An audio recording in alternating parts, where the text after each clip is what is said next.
Bueno, buenas tardes a todos. Soy Fabián Pascual del cursillo 98. Si me disculpen, voy a empezar leyendo un poco para hacerle trampa a los nervios. El poema de José Luis Borges, que se llama Cristo en la cruz, empieza con un verso inquietante. Dice: ¿de qué puede servirme que aquel hombre haya sufrido si yo sufro ahora?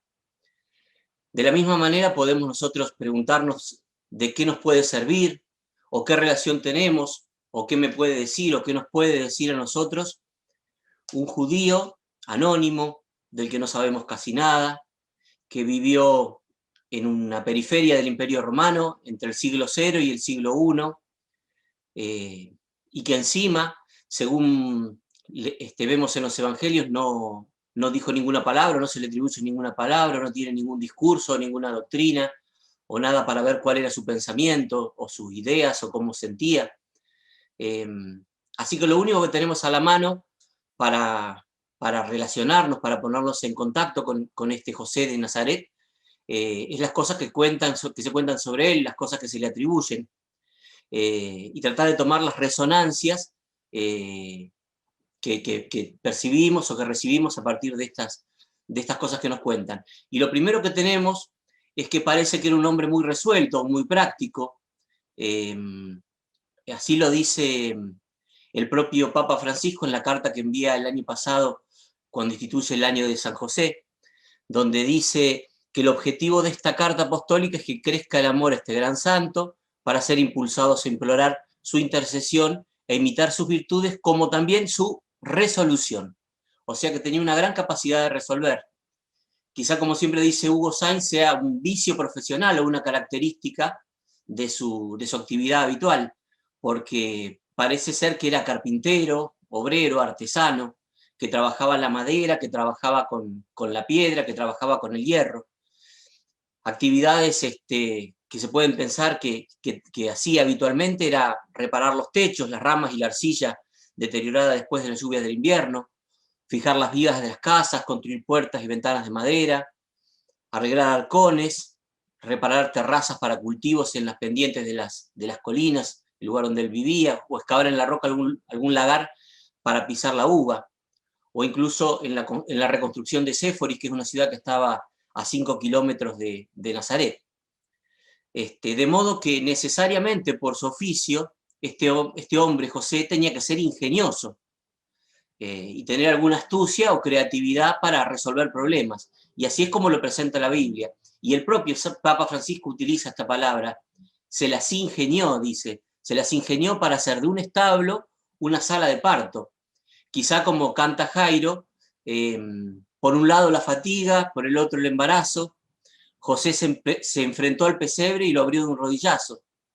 O también otra de las situaciones que comenta el Papa Francisco, cuando antes de que Dios, a través de su ángel, se le apareciera en sueños, José había pensado una manera de sortear la ley judía, que en este sentido era muy impiadosa y que iba a caer de un modo injusto sobre María, y él había pensado o había planeado abandonarla en secreto. De modo que este era un hombre resuelto, y este carácter resuelto, ingenioso, de algún modo lo emparenta con otras figuras que conocemos a través de la literatura. Por ejemplo, cuando empieza la Odisea, el autor convoca a las musas para que le ayuden a cantar las hazañas del ingenioso Ulises, o también en la lengua española, cuando Cervantes relata las aventuras o las desventuras del ingenioso hidalgo Don Quijote de la Mancha.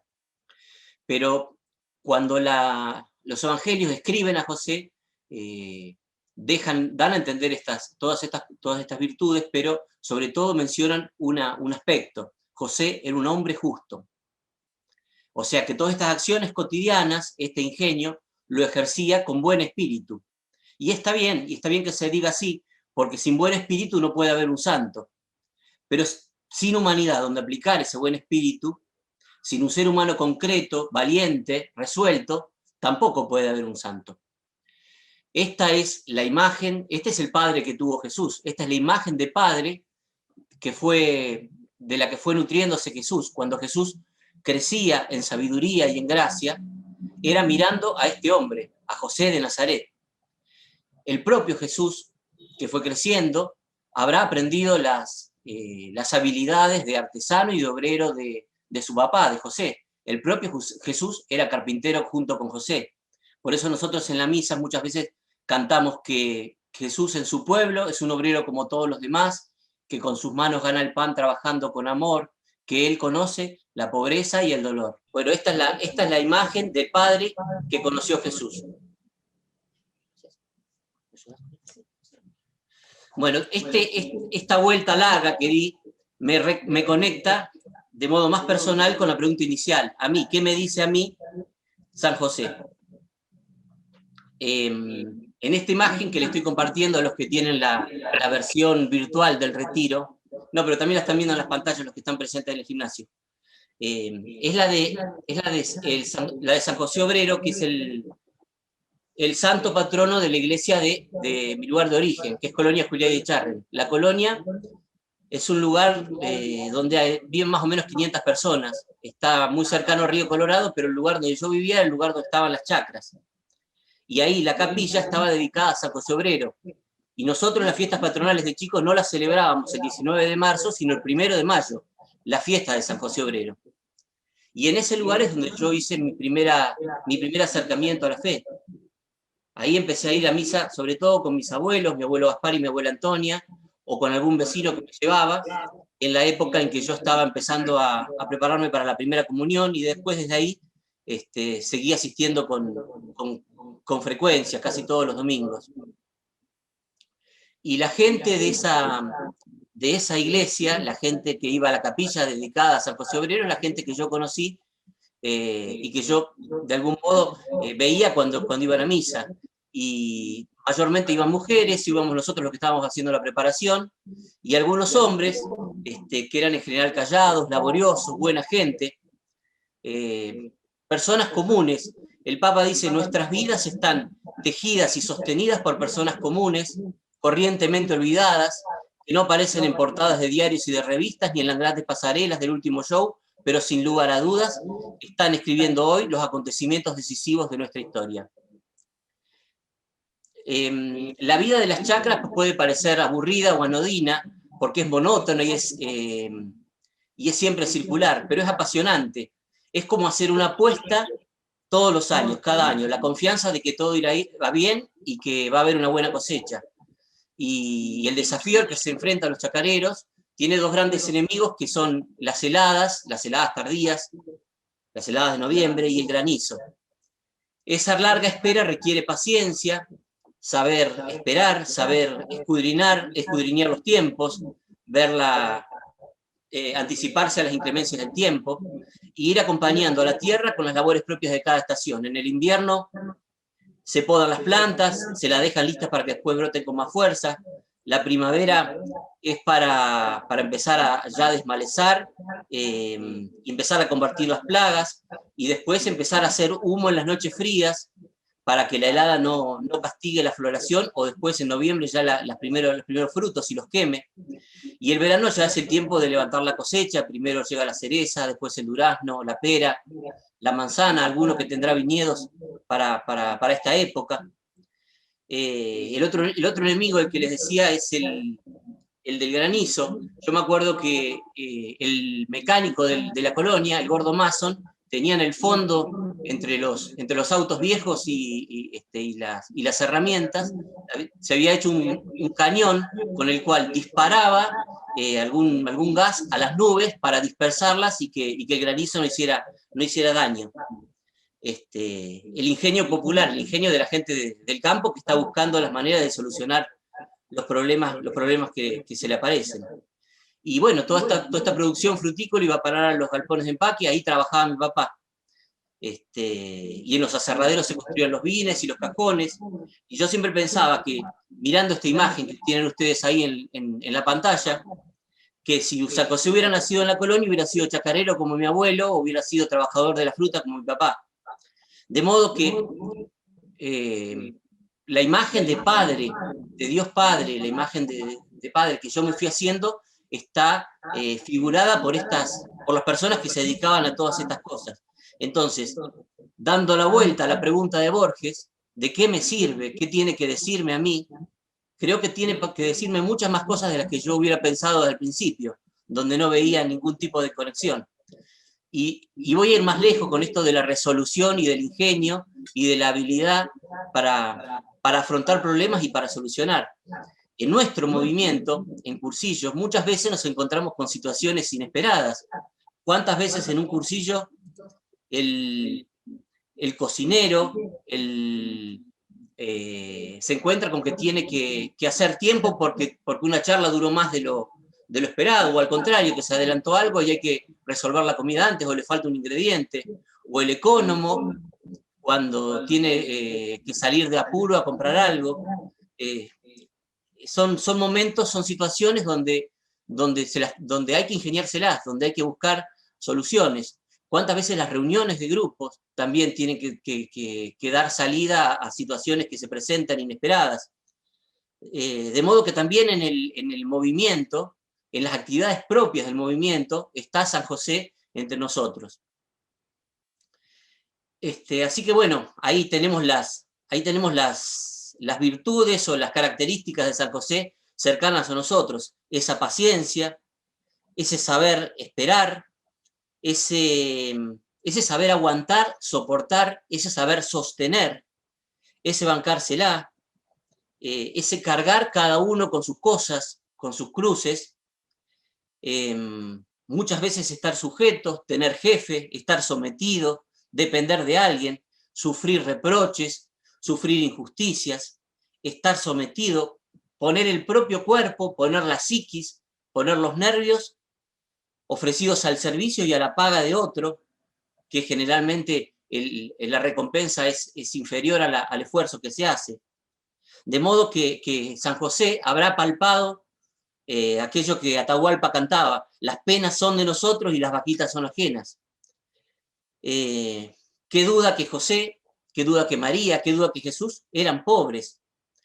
Un cursillista que después se hizo famoso por otros motivos, porque fue un obispo poeta, pero que cuando salió de España fue destinado a África y llevó los cursillos a África, Nueva Guinea, que se llama Pedro Casaldáliga, decía que en el pesebre de Belén Dios se hizo hombre y en el taller de José Dios se hizo clase, Dios se hizo pobre.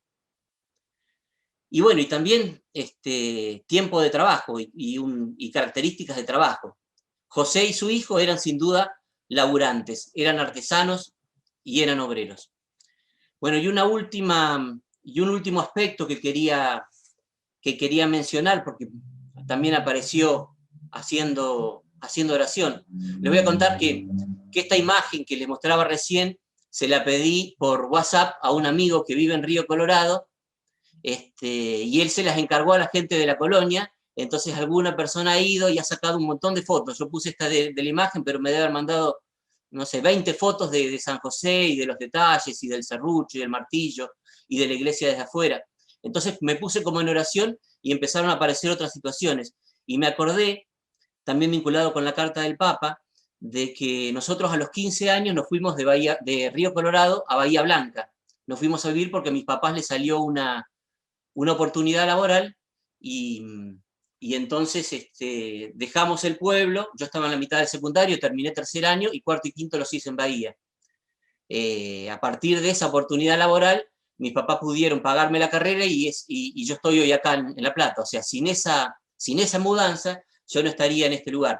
Sin embargo, si bien en ese momento por ahí no lo percibí tan fuerte, andando los años me di cuenta de lo fuerte que había sido esa experiencia, de lo complicado que es muchas veces mudarse, para mí especialmente en la adolescencia, dejar las raíces, dejar los amigos, dejar los lugares seguros,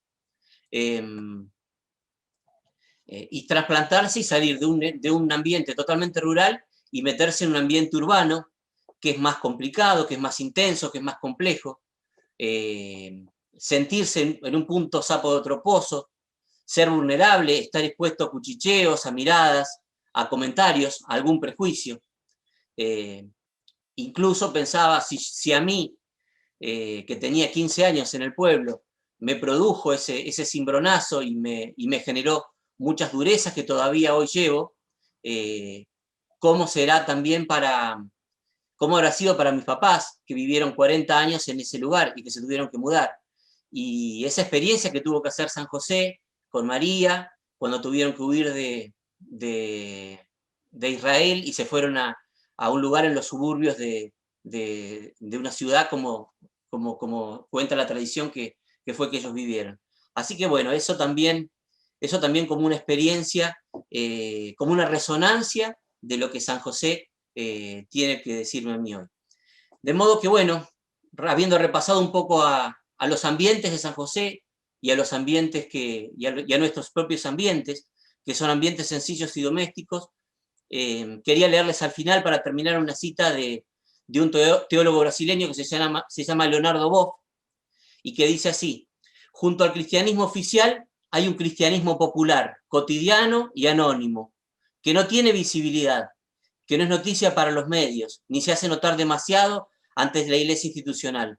A él pertenece la gran mayoría de los cristianos, nuestros abuelos, nuestros padres, nuestros tíos, nuestras tías, nuestros amigos, nuestros vecinos, que se toman en serio el Evangelio y se dejan inspirar por la práctica de Jesús y de los apóstoles. San José, con su silencio y su anonimato, pertenece también a ese cristianismo popular. Además de patrono de la Iglesia Universal, es el patrono de la Iglesia doméstica. De colores. Gracias, bueno, Fabián, muy lindo. Yo les voy a contar breve también mi experiencia de San José. Qué lindo que este año esté dedicado a San José. Hoy estoy llorona, así que espero poder hablar bien. Qué lindo que este año esté dedicado a San José, y que este retiro esté dedicado a San José, porque yo soy muy devota de San José desde muy chiquita. Yo empecé en un grupo de oración en el Carmelo a los 12 años. Y a los 12 años, en ese grupo de oración, leíamos la vida de Santa Teresa. Y leíamos una partecita en el capítulo 6 de Teresa que a mí me marcó a fuego, que es muy conocido. Yo le voy a leer un cachito que yo saqué, que es del capítulo 6, y donde dice Teresa: y tomé por abogado y señor al glorioso San José, y encomendéme mucho a él. Vi claro que así de esta necesidad como de otras mayores, este Padre y Señor mío me sacó con más bien que yo le sabía pedir. No me acuerdo hasta ahora haberle suplicado cosa que la haya dejado de hacer. Es cosa que espanta ver las grandes mercedes que me ha hecho Dios por medio de este bienaventurado santo, de los peligros que me ha librado así de cuerpo como de alma. Que de otros santos parece les dio el Señor la gracia para socorrer en una necesidad, pero a este glorioso santo tengo por experiencia que socorren todas, y que quiere el Señor darnos a entender que así como le fue sujeto en la tierra, así en el cielo hace cuanto le pide. Y si va algo torcida la petición, él la endereza para bien mío. Solo pido, por amor de Dios, dice Teresa, y él también nos lo dice a nosotros, que lo pruebe quien no me creyere. Y verá por experiencia el gran bien que es encomendarse a este glorioso patriarca y tenerle devoción. En especial personas de oración, siempre tendrían que ser aficionadas a él. No sé cómo se puede pensar en la reina de los ángeles, en el tiempo que estuvo con el niño Jesús, que no le dé gracias a San José por lo bien que cuidó de ellos. Quien no hallare maestro de oración, tome a este glorioso santo por maestro y no errará el camino. Bueno, yo cuando leí esta partecita en esa edad que a uno las cosas se le marcan a fuego, empecé a confiarle a San José todo en mi vida. Todo mi noviazgo, mis temas, mis problemas amorosos, mi familia, cuando empecé a salir con Fabián, también mi matrimonio y mi familia, nuestro trabajo. Le encomendamos la casa. San José es muy bueno con las cuestiones inmobiliarias, para que esté preocupado, porque nosotros cada vez que tuvimos que buscar un lugar donde vivir, dejábamos una medallita de San José en el lugar que íbamos a ver y nos gustaba, y le decíamos: si es para bien de nuestra familia, ayúdanos. Y lo hicimos con el primer departamento, con la casa. También le confiamos a San José, les enseñamos a San José esta devoción a San José a nuestros hijos, porque estamos convencidas que es la mejor herencia que les podemos dejar. Una fe robusta y esta devoción a un santo que tanto ayuda y que tan presente está en nuestra vida. A él le encomendamos también a todos nuestros hijos, en especial en el día de San José Obrero, bautizamos a José y a Rosarito. Hoy bautizamos también a mi sobrino, que también le pusimos Fausto de primer nombre, nombre de bautismo. Nos une este santo tantas cosas tan profundas en nuestra vida que no sé si las podemos contar todas en un retiro, pero quiero transmitirle algunas. Nosotros vimos el modo admirable en que San José obró en la parroquia de Loreto, en la construcción de la capilla San José, en la casita San José que está atrás de la parroquia y que hoy tiene tantas mujeres con problemas de salud mental y con tantos años de encierro, que salen y que hacen su primera experiencia de amor y de vida en esa casita dedicada a San José, que es realmente para admirarse. A él elegimos como protector también, justamente en todos los cursillos que yo fui de dirigente. Yo soy del cursillo 92 y mi decuria era de San José, pero además el cursillo 96, el 99, el 101 que fui rectora estuvieron bajo la protección de San José. Nuestra reunión de grupo está bajo la protección de San José. Miren, nosotros tenemos, traje para compartirles, este San José que nos regaló Gladys Hidalgo, que siguió nuestra reunión de grupo, y que un carpintero, amigo de Anita Cucorese, que también está compartiendo el retiro, nos hizo como un altarcito y un cajoncito. Y en el cajoncito está lleno, no lo abro porque se cae, lleno de papelitos, porque cada intención de cada una de nosotras, de las personas que nos piden, todos los dolores y todas las alegrías desde que salimos del cursillo están en estos papelitos que le ponemos a San José en el cajón. Y de la mano de él seguimos caminando. Bueno, también en lo personal tomé a San José como protector y como maestro de oración, porque Teresa me lo aconsejaba. Y qué mejor maestro de alguien que tuvo un trato tan familiar y tan íntimo con Jesús, ¿no? Que supo esta oración de tratar de amistad diariamente, con esa cotidianeidad, con esa familiaridad. Dice Benedicto XVI en un libro sobre la infancia de Jesús, que solo a una persona íntimamente atenta a lo divino, dotada de una peculiar sensibilidad por Dios y sus senderos, le puede llegar el mensaje de Dios de la manera que le llegó a José. Él sabía reconocer el paso de Dios por su vida. Yo me imagino que en este ejercicio del momento más cercano a Cristo que hacemos en cursillo, a San José le saldría enseguida porque tenía esa mirada de ver el paso de Dios y lo que Dios le iba pidiendo. José, aún soñando, está, fíjense, y vamos a ver ahora, muy despierto y disponible para escuchar a Dios, para confiar y para obrar como Él le pide. Entonces se me ocurrió pensar cómo José viviría el trípode, ¿no? Este trípode que nosotros tratamos de vivir todos los días en el cursillo. Y pensaba en el rollo estudio, y en este saber mirar y discernir el paso de Dios por nuestras vidas, conociéndolo más a Él, descubriendo lo que nos va pidiendo, sabiendo discernir el signo de los tiempos. Y pienso y medité estos días en esta posibilidad, en esta disponibilidad que tenía José para escuchar la voz de Dios. La Biblia nos dice en 4 momentos que José escucha la voz de Dios a través del ángel. Fíjense, primero cuando María queda embarazada, ¿no? Y al mismo tiempo de escuchar a Dios y lo que le pedía, él escuchó, y ojalá a nosotros también nos pase, el no temas. No temas, José, recibir a María como tu esposa, porque lo que acontece en él, el hijo que va a dar a luz, es obra del Espíritu Santo, ¿no? Y dice la Biblia, al despertar, José hizo lo que el ángel le había ordenado.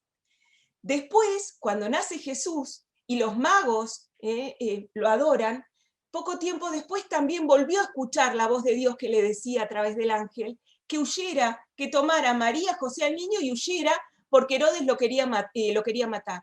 Y fíjense que nos dice la Biblia, algo que a mí me encanta meditar, ¿no?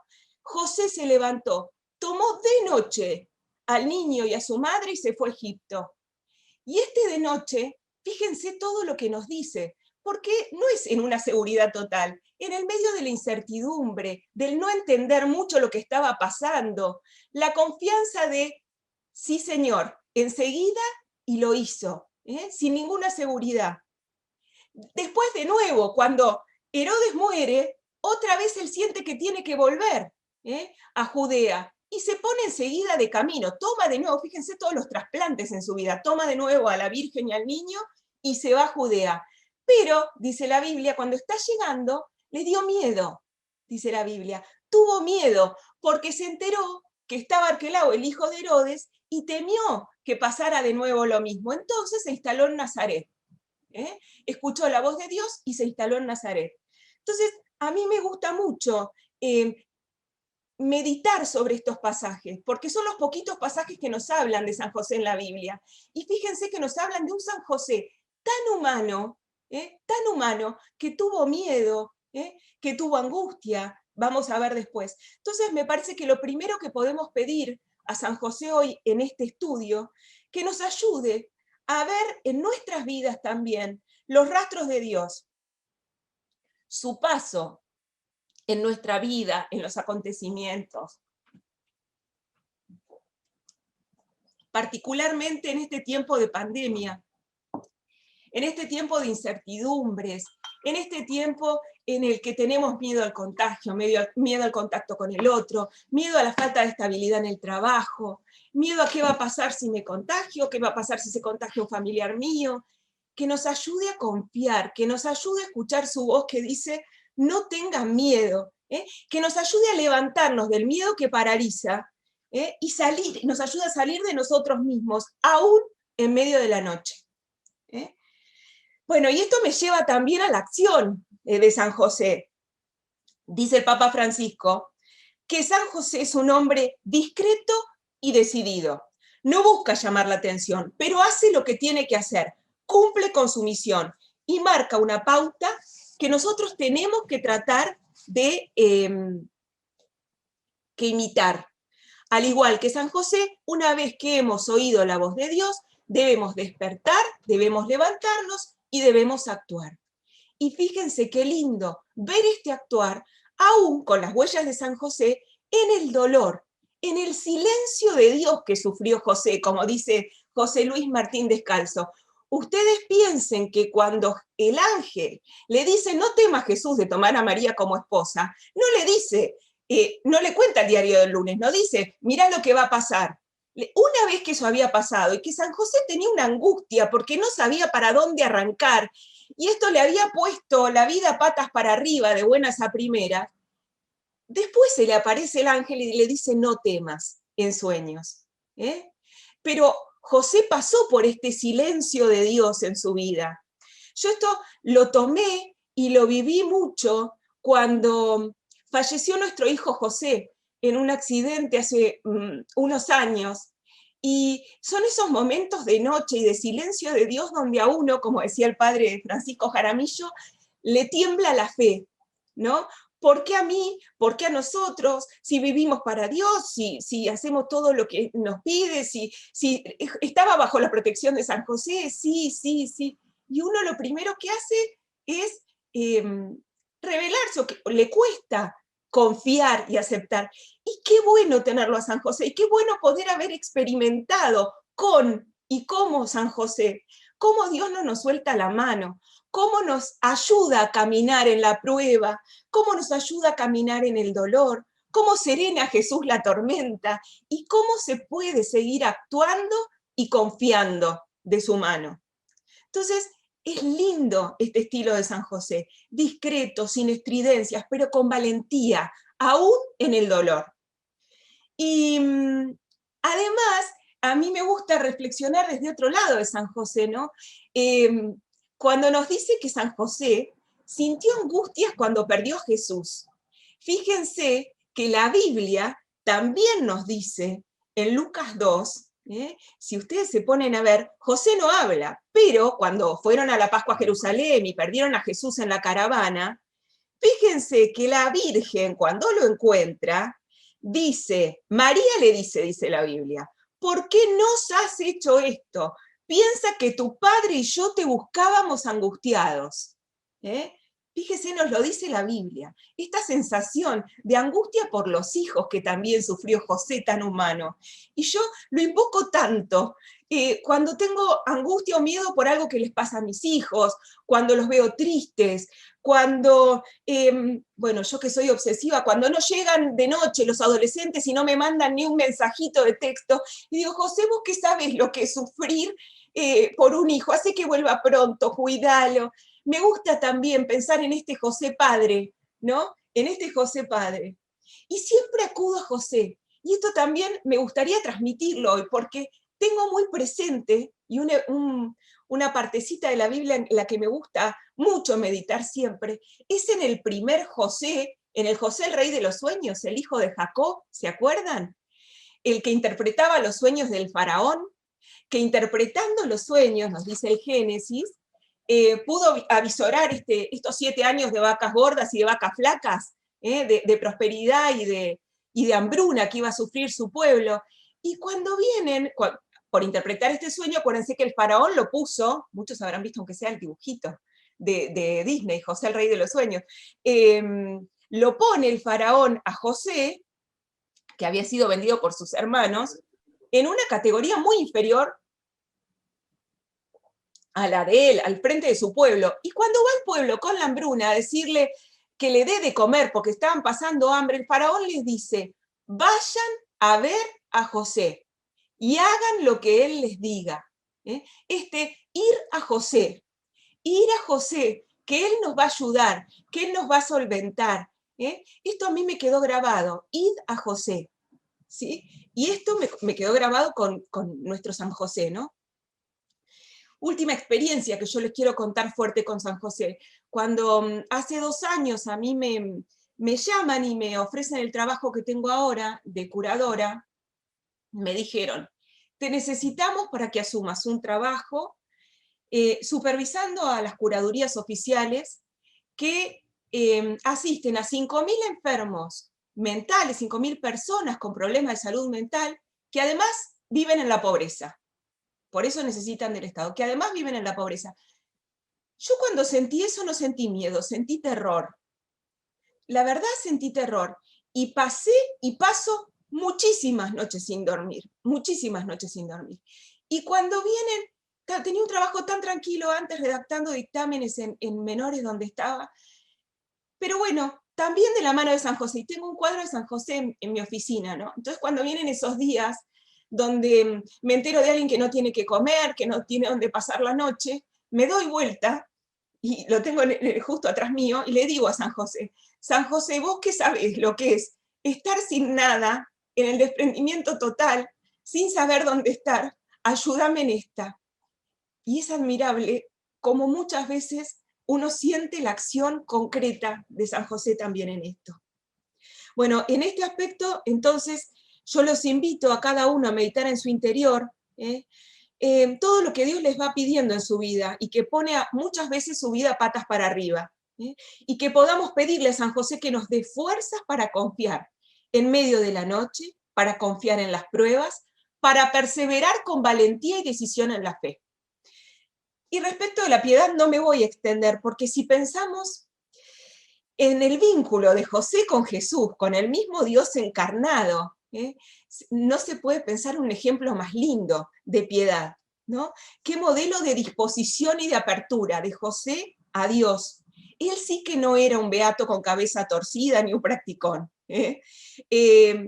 Entonces me gustaría que en esto le pidamos a San José que nos enseñe a tratar con el Señor con esa familiaridad, con esa ternura, que nos desborde y que lleve necesariamente a que nosotros podamos derramar esa ternura y ese amor en cada uno de nuestros hermanos, en cada uno de los Cristos que tenemos cerca.